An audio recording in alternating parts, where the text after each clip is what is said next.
Welcome to another episode of 5.5 Minutes to Sales Superiority. And thanks for the positive comments and subscribes. I'm Rick Wimberly. And I'm Lorin Bristow.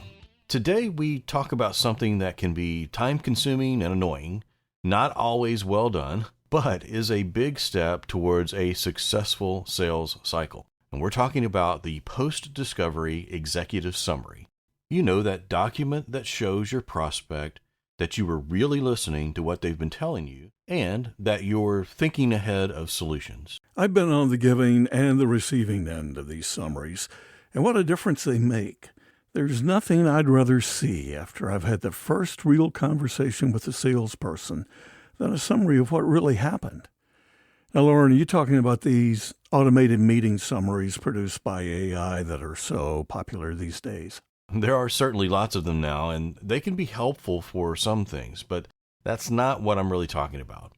I'm talking about a thoughtful document that summarizes what I, the salesperson, think I heard when you, the prospect, was helping me answer my discovery questions.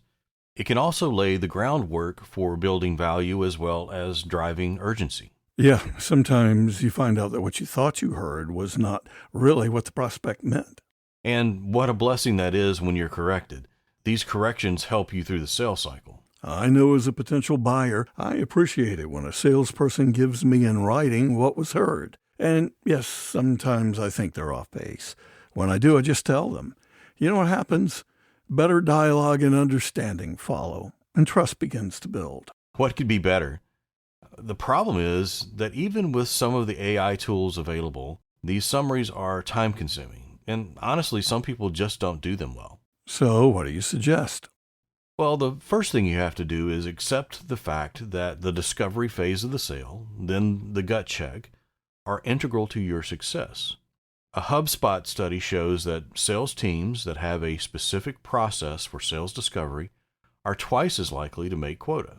You've probably noticed that we've mentioned that study several times in our 5.5 Minutes to Sales Superiority podcast episodes, and you're likely to hear it again. Probably so.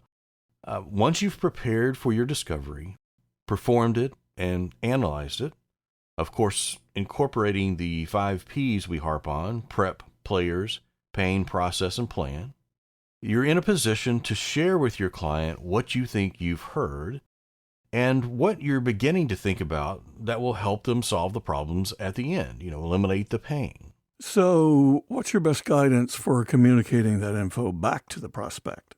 Well, first, it shouldn't be lengthy. You'll want to briefly cover the current situation, a high-level solution overview, and bullets on the identified pain points and how you alleviate them. A paragraph or two on the company is helpful. And you'll want to include a timeline that highlights key milestones between now and when the prospect anticipates a solution would be implemented. More on that in other podcast episodes. How's it different from what the AI tools like Fireflies and Read can do? Basic tools like this provide an overview of the call after analyzing the transcription. Now, while these summaries are fine for internal purposes, they really aren't polished or compelling enough to send to the client. And in addition to confirming understanding, another key reason for creating an executive summary is to represent you to other key players within the buying organization to whom you may never get a chance to speak. Now, even exuberant champions can't or won't represent your solution adequately. They need something presentation and sales-worthy to send up the chain. I know Excavase helps produce executive summaries that can be shared with clients. What would one expect from those summaries? Well, the problems with creating executive summaries is, 1, it takes time, and 2, many reps just aren't that great at writing. Even document templates given to you can be difficult. And one of the advantages of Excavase is it provides for one-click summaries, a few clicks if you want to customize it more. This is designed to unlock the power of this type of document with very minimal effort. I guess in a sense, you have to look at this holistically. If you don't do your discovery well, these executive summaries won't contain the meaningful insights you need. They won't be worth a flip. Yep, it all fits together. It's a bit of work, but not insurmountable, and man, does it pay dividends. Cool. That's good stuff, Lorin. We've got lots of cool stuff to offer in our 5.5 Minutes to Sales Superiority podcast. Please make sure you subscribe wherever you like to get your podcast, and keep coming back.